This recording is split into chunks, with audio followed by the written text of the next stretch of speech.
Kochani, dzisiejszy odcinek to odcinek tylko dla osób pełnoletnich i osób o mocnych nerwach, ponieważ w dzisiejszym odcinku połączymy Piotra, piwo i Kubrick System 2. Zaczynamy.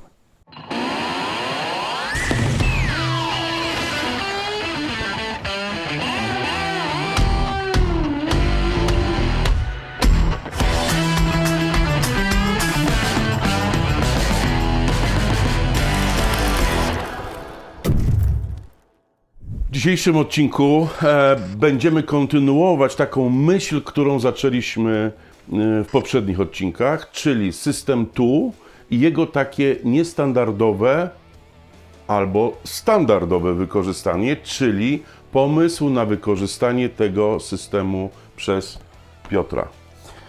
Z górnej kamerki widzimy przepięknie takie dwa numery na kapslach. Piotrze, co to jest? Zdradzić? Zdradź. To są numery warki. Co to jest warka? Warka to jest jednokrotne ważenie. Jednokrotne ważenie, czyli... Czyli to było piwo, które uważyłem jako 170, a to jako 176. warka. A warka ile ma piw, ile litrów? No, u mnie to jest 20 litrów. 20 litrów, czyli 170 razy 20 No, jest tego trochę. Słuchajcie, w dzisiejszym odcinku opowie Wam Piotr trochę o ważeniu piwa metodą domową, że można takie naprawdę super piwo zrobić, takie nietypowe, prawdziwe piwo domowe zrobić we własnym zakresie. Jak to zrobić? Troszeczkę tak poopowiada, ale przede wszystkim powiążemy to z Kubrickiem tu, bo Piotr się przyznał, że wszystkie szpeja do tego ważenia trzyma. w Kubrick System 2. No to dobra.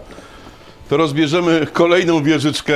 Słuchajcie, nie przypuszczałem, że będziemy mieć takie rozbieranie wieżyczek jak dzisiaj. Damy to na boczek. Może na koniec filmu spróbujemy tego cuda. Piotruś, opowiadaj, co tu mamy? Tak, na samej górze jest organizer. Specjalnie go dałem na samą górę, ponieważ cała reszta składa się tylko i wyłącznie z koszy, natomiast to jest organizer, który mi przykrywa resztę, tak żeby się nie kurzyło. I co ja tu mam? Ja tu mam taką drobnicę na przykład. Tutaj mam drożdże, zapas drożdży. Tutaj mam paski do mierzenia pH, tu jest gips piwowarski, to jest mech irlandzki. Do czego jest my? Mech irlandzki, w ogóle fajna nazwa, nie? Mech irlandzki. Dodajemy pod koniec ważenia piwa, to wygląda tak, o, jak herbata albo jak tytoń. I dzięki temu piwo, które wyciągamy z lodówki, gotowe piwo, nie podlega procesowi zmętnienia na zimno. Bo przeciętne piwo, takie, które robimy w domu, jeżeli wstawimy do lodówki, to ono będzie mętne. Ale będzie dobre, ale mętne. Tak, to jest tylko efekt wizualny, nic więcej. Okej. Co my tu jeszcze mamy z takich zabawnych rzeczy? Popatrz, co ja tu mam.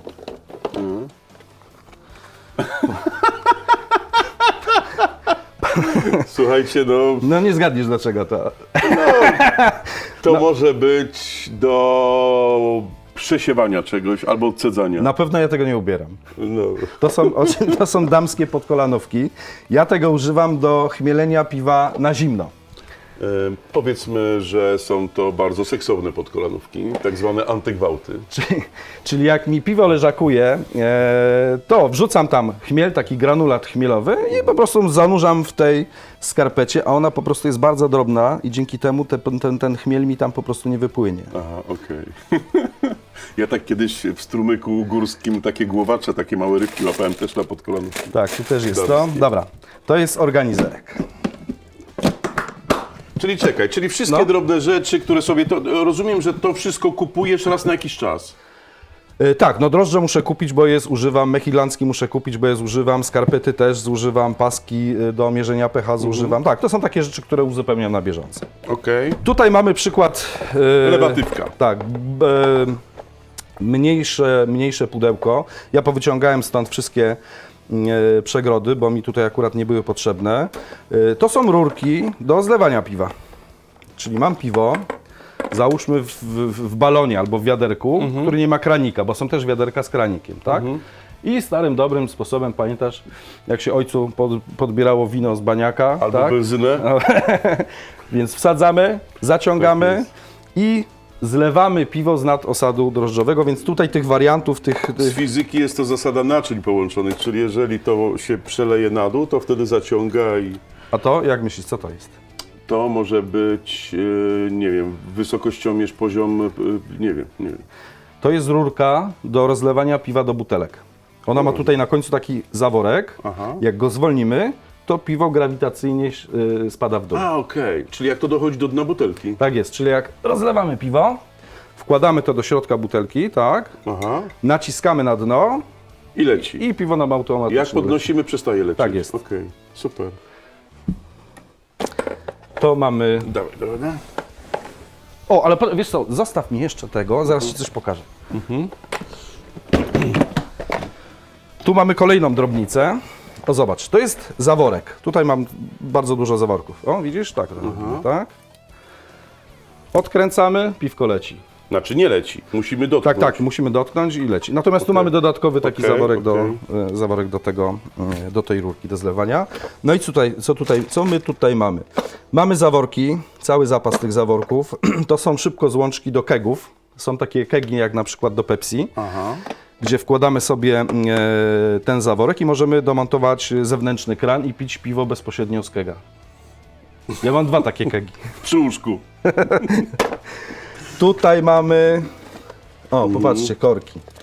Tu są korki rozmaite.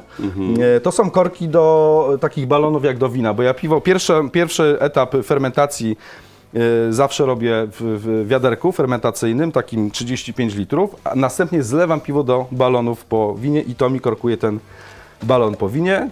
A tu jest, popatrz, taki patent, to jest termometr. Ja sobie to naklejam na wiaderko, dzięki czemu kontroluję temperaturę Tego piwa. bo ja sobie mogę to wsadzić do piwnicy, jak jest zima, załóżmy w piwnicy mam 10 stopni ciepła, no i widzę, czy mi się to we właściwej temperaturze Ale mówiłeś też, fermentuje. że jest taki moment w ważeniu piwa, że musi być bardzo ciepłe. No musi być gorące, to jest moment, kiedy chmielimy. Czyli jak zaczynamy gotować piwo, bo piwo się robi jak zupa, tak żebyś wiedział. No. Aha, jak zupa. No Jak to... zupa. I to dodawanie tego Codziennie gotuję chmielu, zupę, tego chmielu, to jest jak po prostu przyprawianie, tak? I ważymy, ten etap nazywa się po prostu gotowaniem, ważeniem piwa, bo dzielimy piwo na 2 etapy. Najpierw jest zacieranie w temperaturze 62-72 stopnie i to trwa około godziny i następnie filtrujemy i gotujemy. I wtedy ono rzeczywiście to piwo jest gorące, wrzące, przez godzinę. To trwa godzinę. I tutaj mamy pierwotną wersję. Jak pokazywałem te skarpety, to jeszcze są takie muślinowe woreczki, które służą również do chmielenia, tylko chmielenia na gorąco. Czyli jak chmielę, wrzucam tutaj do tego, no i to sobie tam. Myrdasz tym. O, a to jest lukrecja, Do czego? też przyprawa. Jest taki rodzaj piwa, który robię z lukrecją. Ono jest wtedy takie lekko słodkie. Dodaję około 50 gram na 20 litrów, a kiedyś przyniosę takie piwo, to spróbuję. Okay. Dobra, Spróbujemy. to mamy za sobą. Mamy. Tu mamy już większe rzeczy, które mi się nie mieszczą tam. I co my tu Ale mamy? patrz, jaki idealny wymiar. No idealny. A tu mamy glukozę, to sobie zagospodarowałem. To jest jasny słód. To jest słód w ogóle płynny. Ja używam słodu naturalnego, który trzeba ześrutować, ale raz na jakiś czas potrzebuję dodatkowo użyć taki słód w formie płynnej, żeby na przykład podbić gęstość piwa. Gęstość piwa to jest takie plato, nie wiem czy kojarzysz, na butelce jest napisane na przykład 12, 13% cukru w piwie. Aha. Cukru, umownie mówiąc, tak? Także mam tutaj i słody, i mam też glukozę. Glukozę używamy w piwie do procesu refermentacji. Czyli wsypujemy jakieś 120 gramów na 20 litrów piwa, mieszamy to i wtedy taką mieszankę zalewamy do butelek. Po co się to w ogóle robi? Po co się dodaje tą glukozę? Refermentacja.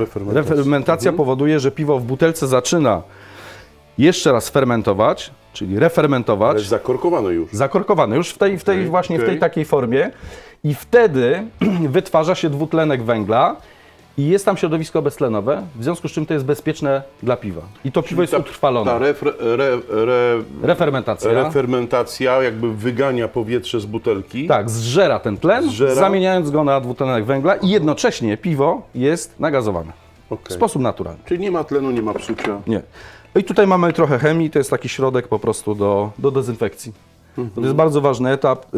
Piwo, butelki i w ogóle wszystko to trzeba dezynfekować tak, żeby się nam po prostu nie zepsuło. Lecimy. Dobra. Dawaj następny. Kolejny kubrik, duży, z przegrodami. No ale Piotr, nie jest to elegancko podzielone? Nie, no Zobacz, super, gdyby nie w ogóle. było tych przegród, wszystko by ci się Tak, mieszało. To latałoby mi wszystko to. stoi, tak, i się nie boi. Ja powiem tak, a jak już zatrzymaliśmy się na tym etapie, ja to wszystko trzymałem w jednym pokoju, w szufladzie, w wiaderkach, w jakiejś jeszcze innej szufladzie i miałem taki bajzel, żeby to w ogóle cokolwiek znaleźć, czasami jeden element. No bo ja rozumiem, że te elementy w ogóle nie to, że wszystkie używasz naraz, tylko Nie, ja to... wybierasz sobie, tak, do takiego piwa to, do takiego Ja to sobie potrzebujesz, dekompletuję, albo nawet jeśli chodzi, potrzebuję na przykład, o tak jak to, kiedy ja wyciągam coś takiego, otóż i co z tego wyciągam? Potrzebuję rozrobić drożdży. Potrzebuję zrobić starter drożdżowy, żeby to były takie aktywne drożdże namnożone, to co ja wtedy wyciągam? Ja tutaj wyciągam ekstrakt słodowy, tym razem suchy. Biorę z niego około 10 deko, odmierzam. Następnie wsypuję to do takiej kolby. O kurde, Piotrze, to nam się tu laboratorium robi. Zagotowuję w tej kolbie, bo to jest odporne na wysoką temperaturę, a następnie mam tu takiego szpeja. To jest mieszadło magnetyczne.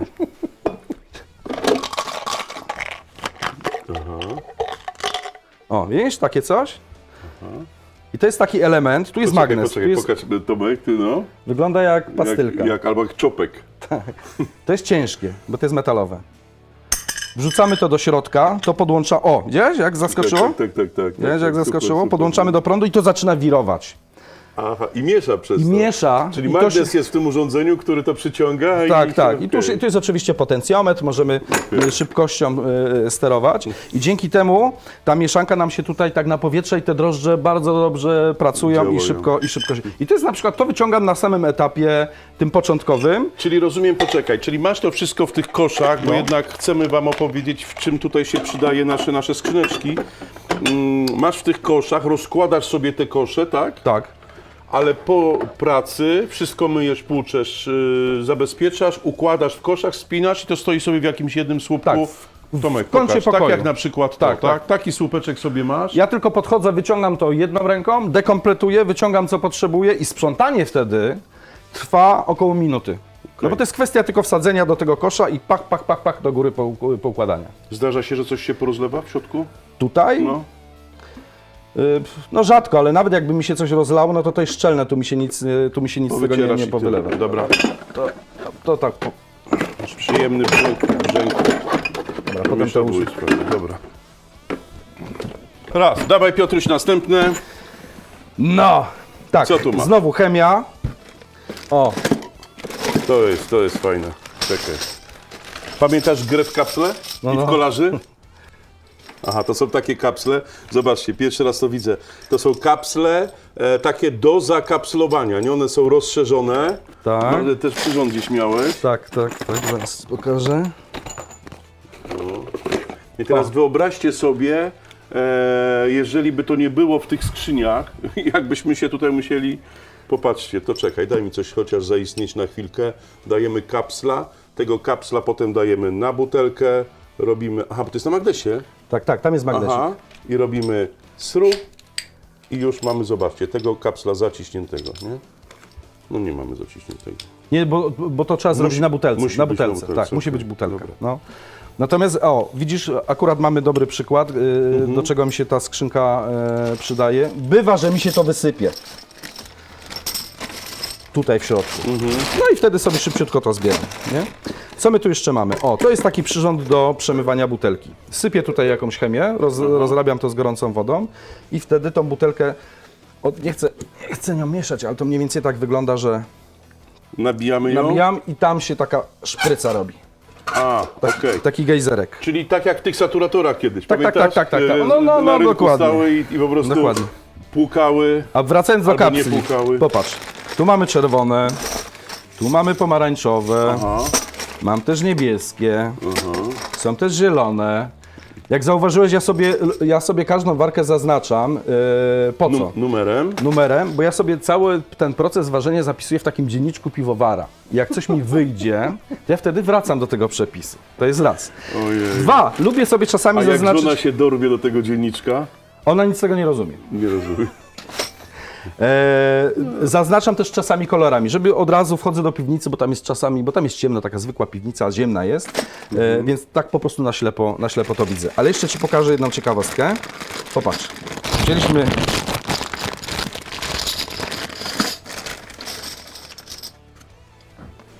Wiedziałeś to? Może tak. Ten jest większy, ten jest mniejszy. Aha. No to tłumacz się. No, są też takie butelki, które mają troszkę szerszą tą szyjkę, tak? Aha. I wtedy, żeby te zamontować, to już taką kapslowicą tego nie załatwimy. I wtedy co ja robię? Wtedy wyciągam to. Organizerek multi, w którym trzymam różne takie rzeczy, które wolę trzymać tutaj, żebym szybko je mógł odnaleźć. Wyciągasz i od razu masz dostęp. I mam na przykład takie gumeczki, to jest gumeczka do tak zwanego zapięcia patentowego, taka krachelka. Pamiętasz, że to się tak kiedyś otwierało taką... Tak. Są producenci, którzy do tej pory to stosują. Orężada taka była. Tak. Tu mam takie zapasowe gumki i tu mam głowicę do kapslownicy, czyli mam jeszcze drugą kapslownicę, która stoi na trójnogu.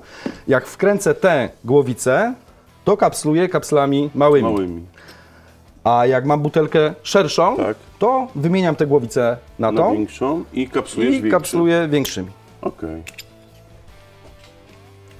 Super. I po to mi jest potrzebny ten właśnie organizerek. Tu go mam. Aha, tu mamy, Tak. super. Kochani, musimy przerwać ten odcinek, ponieważ robi się nam już bardzo długi.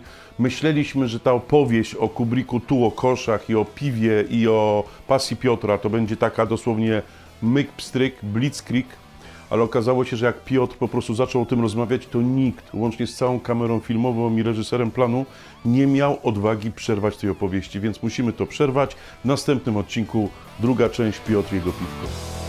Zapraszamy.